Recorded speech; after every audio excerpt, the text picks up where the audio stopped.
तो ये गंगा दशहरे का उत्सव मुख्यतः स्नान का उत्सव है। गंगा स्नान का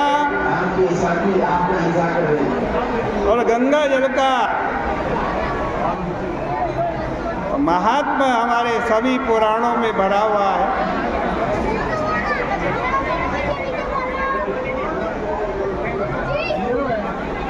गंगा स्नान करें, उसके बाद पितरों का तर्पण करें,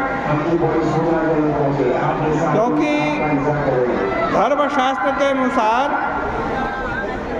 तीर्थ यात्रा से पितर लोग जल दान की आशा करते हैं।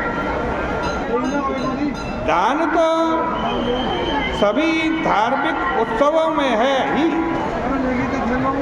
दान के विषय में कहा गया है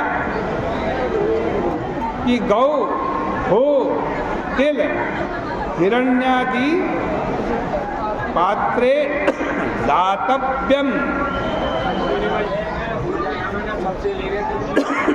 गौ, भूमि, तिल, स्वर्ण आदि वस्तुएं सतपात्र को सत्कार पूर्वक देनी चाहिए। अतएव सबसे पूर्व गंगा जल में तिल डालने का विधान है। सत्तू तो इस ऋतु की वस्तु है ही। प्रतिमा पूजन का रहस्य यह है कि धर्मशास्त्रों के अनुसार सभी वस्तुओं के आदि दैविक, आध्यात्मिक और आदि भौतिक स्वरूप होते हैं। गंगा का आदि भौतिक स्वरूप जल है और आध्यात्मिक स्वरूप फलदाता है, जिसकी मूर्ति के रूप में पूजा होती है। आदि दैविक स्वरूप के तो फलदान के समय प्रकट होने पर ही दर्शन होते हैं, अन्यथा नहीं।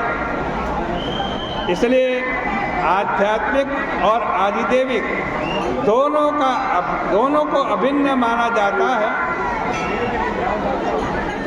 यह आध्यात्मिको सौ पुरुषा सो सावेवाधिदैविका। उसी आध्यात्मिक स्वरूप की भावना से स्वयं गंगा जी के आदि भौतिक स्वरूप के विद्यमान रहते भी प्रतिमा रूप में उनका पूजन बतलाया गया है। पुराणों के अनुसार गंगा जी ब्रह्मा जी के कमंडलों जल से नारायण वामन भगवान के चरणों का प्रक्षालन द्वारा उत्पन्न होकर भगवान शंकर उसे अपनी जटाजूट में धारण करते। फिर सूर्य की किरणों के द्वारा वो गंगा जी हिमालय पर आई है और राजा भगीरथ पर कृपा करके भारत भूमि पर प्रकट हुई है। अतः इस प्राकट्योत्सव के दिन इन सबका पूजन भी आवश्यक समझा गया है। पूजा में वस्तुओं की संख्या 10 रखने का रहस्य यह है कि मनुष्य 10 विध पाप करता है। 10 प्रकार के पाप करता है। देखो, 3 पाप तो कायिक हैं, शरीर से मनुष्य करता है। 4 पाप वाचिक है, वाणी के द्वारा मनुष्य 4 पाप करता है। और 3 पाप मानसिक है,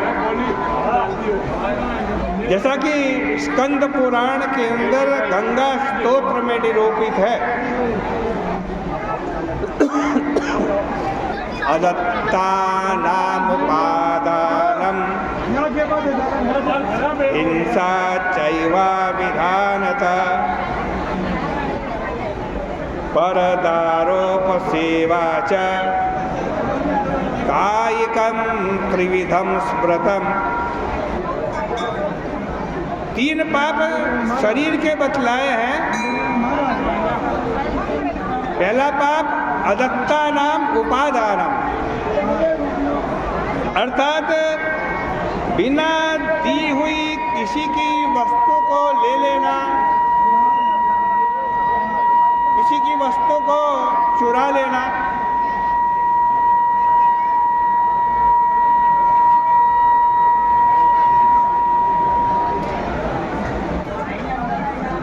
अदत्ता नाम उपादान। दूसरा पाप शरीर का है हिंसा चैवा विधानतः, अविधान पूर्वक हिंसा करना। देखो, हिंसा भी सब जगह पाप नहीं होती। वैदिक हिंसा हिंसा न भवति।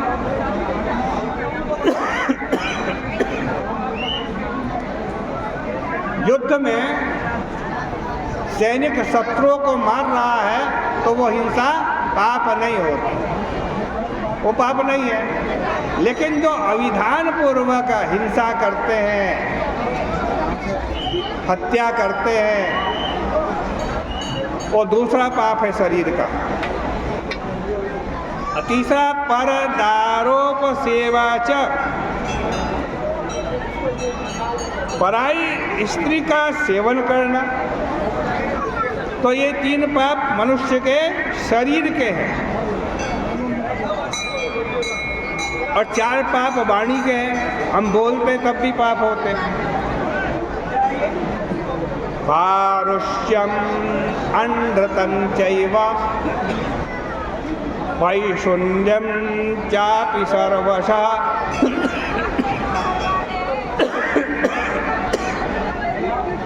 असंबद्ध प्रलापश्च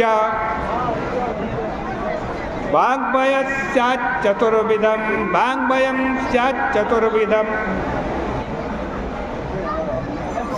एक तो सबसे पहला वाणी का पाप है पारुष्यम, कठोर बोलना। बिना बात आप किसी को कठोर बोले, कड़वा बोले, वही पाप। दूसरा पाप वाणी का यह है अनृतम, झूठ बोलना। और तीसरा पाप वाणी का है पैशून्यम, पैशून्यम माने चुगली करना। और चौथा पाप है असंबद्ध प्रलापश्च, असंबद्ध बकवाद करना। जिस चीज से हमें कुछ लेना देना नहीं है, हम बिना बात उसकी बकवास करें, बोले, उसी के कारण झगड़ा भी कर। ये 4 पाप वाणी के बतलाए हैं। और भैया